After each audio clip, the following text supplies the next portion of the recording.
उन्होंने एक अचंभित करने वाली एक बात बोली थी कि किसी भी अच्छे यूरोपियन लाइब्रेरी के एक ताक में पड़ी किताबें पूरे हिंदुस्तान के नेटिव लिटरेचर यानी देसी साहित्य से बेहतर है। डॉक्टर सर्वपल्ली राधाकृष्णन ने इस चीज को गाइडलाइंस में प्रपोज किया था कि टीचिंग कैसे की जानी चाहिए, लेकिन क्या आज का education system doctor Sarvepalli Radhakrishnan के बताए गए गाइडलाइंस को फॉलो करते हैं? फिल्म 3 इडियट्स में जब आमिर खान अपने स्कूल के प्रिंसिपल से एक सीन में कहते हैं कि मैं आपको ये नहीं बता रहा था कि क्या पढ़ाते हैं, मैं तो आपको ये बता रहा था कि पढ़ाते कैसे हैं।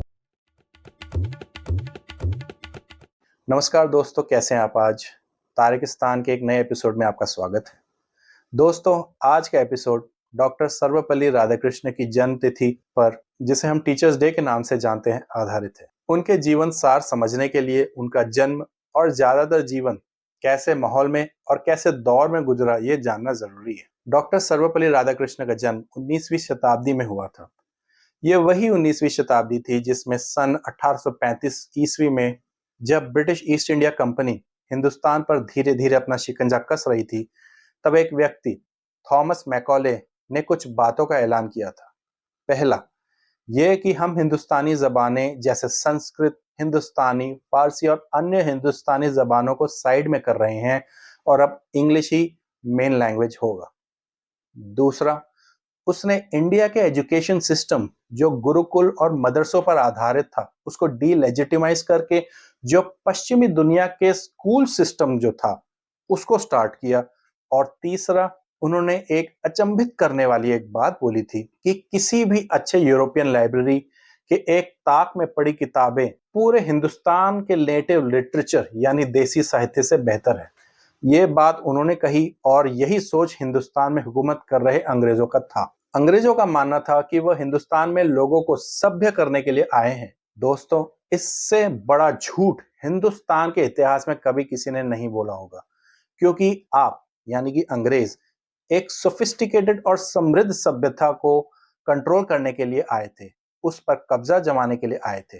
तो आपको एक कारण तो देना पड़ता कि आप यहाँ क्यों आए थे।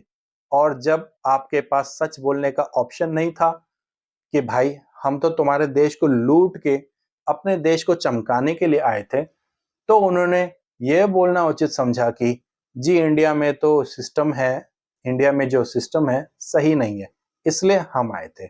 ऑफ कोर्स उन्होंने ये नहीं बताया कि उनको ये हक किसने दिया था कि दूसरे देशों में जाकर उनको सिविलाइज करें। तो जब ऐसे माहौल में जहां इंडिया के सारे पारंपरिक ज्ञान प्रणालियों को गलत ठहरा दिया गया और सिस्टमैटिक तरीके से उन्हें पढ़ना बंद कर दिया गया, चाहे वो हमारे संस्कृत पर आधारित ज्ञान हो या चाहे उसी से आगे चलकर जो फारसी पर आधारित ज्ञान हो, एक ऐसे कॉलोनियल यानी कि औपनिवेशिक और नस्लवादी वातावरण में डॉक्टर सर्वपल्ली राधाकृष्णन का जन्म तत्कालीन मद्रास प्रेसिडेंसी स्टेट के तिरुत्तनी शहर में हुआ था।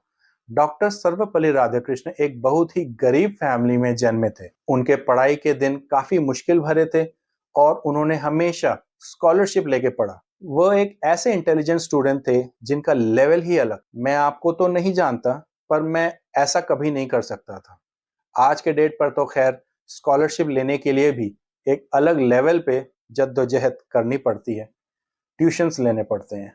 डॉक्टर सर्वपल्ली राधाकृष्णन की दिलचस्पी वेदांत अद्वैतवाद के विषय पर थी।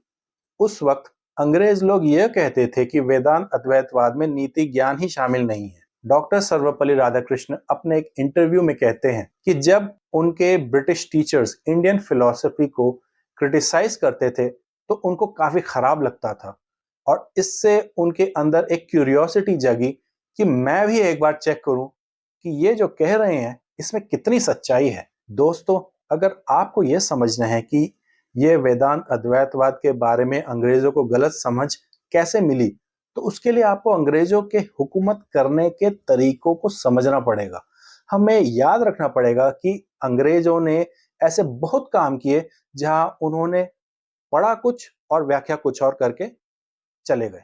खैर, जब डॉक्टर सर्वपल्ली राधाकृष्णन अपना रिसर्च करने लगे तो उन्होंने एक ऐसा टॉपिक उठाया जिसमें उन्होंने अंग्रेजों के एक फॉल्स नैरेटिव यानी कि उनकी एक झूठी कहानी को चैलेंज किया। अंग्रेज कहते थे कि वेदांत अद्वैतवाद में नीति शास्त्र का ज्ञान नहीं पाया जाता। तो राधा कृष्ण का काम, उनका जो रिसर्च वर्क इंडियन फिलॉसफी पर केंद्रित था कि किस तरीके से अंग्रेजों का जो कहना है, वेस्टर्न वर्ल्ड का जो कहना कि वेदांत अद्वैतवाद में नीति का कोई ज्ञान ही नहीं है, गलत है, और उन्होंने ये साबित करके दिखाया। उन्होंने अपने रिसर्च से प्रूव किया कि वेदांत अद्वैतवाद में नीति का ज्ञान बिल्कुल है और अंग्रेजों को इसका पता नहीं है। उन्होंने अपने रिसर्च वर्क से वेदांत अद्वैतवाद को आज के जबान में लोगों को भी समझाया। डॉक्टर सर्वपल्ली राधाकृष्ण एक बहुत ही नामी गिरामी प्रोफेसर थे और उन्होंने Madras presidency college, Maharaja's college of Mysore university, Calcutta university, Andhra university, Banaras Hindu university और ऑक्सफोर्ड यूनिवर्सिटी में पढ़ाया था। वो आंध्र यूनिवर्सिटी और बनारस हिंदू यूनिवर्सिटी के वाइस चांसलर भी रहे थे। तो बेसिकली जब तक हिंदुस्तान को आज़ादी मिली तब तक वो एक बहुत ही सक्सेसफुल प्रोफेसर और यूनिवर्सिटी एडमिनिस्ट्रेटर थे। डॉक्टर सर्वपल्ली राधाकृष्णन ने कई किताबें लिखी जिसमें the philosophy of Rabindranath Tagore, the rain of religion in contemporary philosophy वगैरह शामिल है। 1931 में British Raja George the fifth ने उन्हें सर की उपाधि दी। देश की आज़ादी तक दुनिया उन्हें सर सर्वपल्ली राधाकृष्ण के नाम से ही जानती थी। आजादी के बाद उन्होंने अपने सर की उपाधि छोड़ दी और डॉक्टर सर्वपल्ली राधाकृष्ण के नाम से जाना जाने लगे। उनके स्टूडेंट्स उन्हें बेहद प्यार करते थे। वे उनसे क्लास के अंदर और क्लास के बाहर बातचीत करते रहते थे। अपने एकेडमिक करियर के दौरान डॉक्टर राधाकृष्णन दुनिया में कई मंचों में जाकर उन्होंने अपनी रिसर्च टॉपिक पर भाषण दिए और बाद में वह भाषण इतने मशहूर हुए, उन भाषणों को किताब की शक्ल दी। उनको उनके किताबों और अपने सोच के लिए कई बार नोबेल प्राइज ऑफ लिटरेचर और नोबेल पीस प्राइज के लिए भी नॉमिनेट किया गया था। अगर अकादमिक जगत के बाहर देखें तो 1931 में डॉक्टर सर्वपल्ली राधाकृष्णन को लीग ऑफ नेशंस के एक कमेटी का मेंबर बनाया गया था, जो कि बहुत बड़ी बात। ये वही लीग ऑफ नेशंस थी जो यूनाइटेड नेशन से पहले की वर्ल्ड बॉडी थी। डॉक्टर सर्वपल्ली राधाकृष्णन आजादी के बाद कॉन्स्टिट्यूएंट असेंबली के मेंबर बने। इसके बाद वह यूनेस्को में एक बोर्ड मेंबर थे और सोवियत यूनियन में हिंदुस्तान के एम्बेसडर भी बनके वो गए थे। और फिर 1952 में वह देश के पहले उपराष्ट्रपति बने। जब वह उपराष्ट्रपति बने थे उस वक्त डॉक्टर राजेंद्र प्रसाद राष्ट्रपति बने थे। वे 10 साल उपराष्ट्रपति के पद पर बने रहे और इंडिया के लॉन्गेस्ट सर्विंग वाइस प्रेसिडेंट थे। 1954 में उन्हें भारत रत्न से सम्मानित किया गया था। उनके उपराष्ट्रपति के कार्यकाल में ही यूनिवर्सिटी ग्रांट्स कमीशन का गठन हुआ। उनका कार्यकाल एक ऐसा दौर था जब इंडिया के इंस्टीट्यूट सेटअप किए जा रहे थे, जैसे कि IIT, IIM वगैरह। ये वह दौर था जब हिंदुस्तान में एडवांस एजुकेशन की नींव रखी जा रही थी। 1962 में जब वह देश के दूसरे राष्ट्रपति बने तो उनके छात्रों की चाहत थी कि उनका जन्मदिन वे धूमधाम से सेलिब्रेट करें। तब डॉक्टर सर्वपल्ली राधाकृष्णन ने उस वक्त के दौर के भावना को गले लगाते हुए, एक ऐसा दौर जब एक नए देश के लिए नई संस्थाओं की नींव रखी जा रही थी, नई प्रक्रियाएं, नए प्रोसीजर्स को तय किए जा रहे थे, उस दौर में उन्होंने अपने छात्रों से कहा कि अगर हो सके तो आप मेरे बर्थडे 5 सितंबर 1962 को टीचर्स डे के रूप में मनाएं। वह दिन है और आज का दिन है कि हम इस डेट को टीचर्स डे के रूप में मनाते हैं और उसका पूरा श्रेय डॉक्टर सर्वपल्ली राधाकृष्ण को जाता है।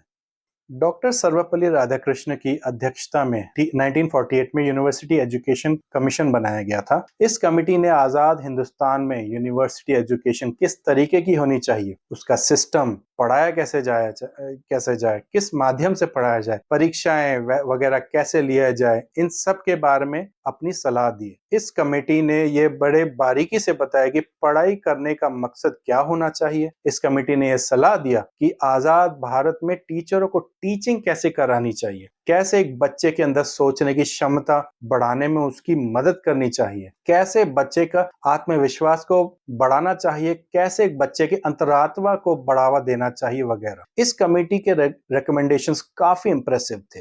लेकिन आज टीचर्स डे है और हमें यह सोचना चाहिए कि हम किस हद तक आगे आए हैं। आज के डेट में भी हमारा एजुकेशन सिस्टम काफी हद तक सिर्फ और सिर्फ प्रोफेशनल कोर्सेज तक ही सीमित रह गया है। हम अपने समाज में तब्दीली नहीं ला पाए, वह चेंज नहीं ला पाए कि हम अपने बच्चों को ऑप्शंस दे कि अपने पैशन के मुताबिक पढ़ाई करें। मैंने अपनी जॉब छोड़कर अपने पैसों से पढ़ाई करी। इसकी वजह यह है कि हालांकि हम टीचर्स डे मनाते तो हैं, लेकिन हम ये भूल जाते हैं, हमारा सिस्टम ये भूल जाता है कि हमारे ज्यादातर यूनिवर्सिटीज अच्छे कंडीशन में नहीं है। वहां पर अच्छी पढ़ाई, अच्छी तालीम नहीं दी जाती और इस वजह से बच्चों को अच्छे जॉब्स नहीं मिलते। हमारे देश में अच्छे टीचर्स की बहुत कमी है। हम लोग मान लेते हैं कि अगर कोई बच्चा अच्छा पढ़ता है तो एक अच्छा टीचर बन सकता है, जबकि ये बिल्कुल गलत है। टीचिंग एक बिल्कुल ही अलग स्किल सेट है, एक बिल्कुल ही अलग हुनर है, जिस डॉक्टर सर्वपल्ली राधाकृष्णन ने इस चीज को गाइडलाइंस में प्रपोज किया था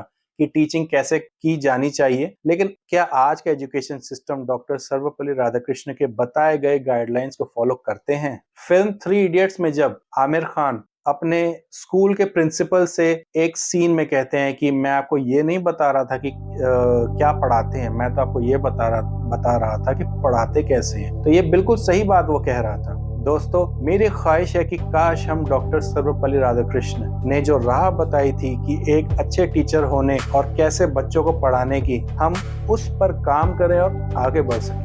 तो दोस्तों, wishing all teachers a very happy teachers day once again, और उम्मीद करता हूं कि मेरा एपिसोड आपको अच्छा लगा होगा। लाइक, शेयर और सब्सक्राइब करना ना भूलें। कमेंट सेक्शन में कमेंट्स अगर आपके हैं तो जरूर दीजिए। Thank you for watching.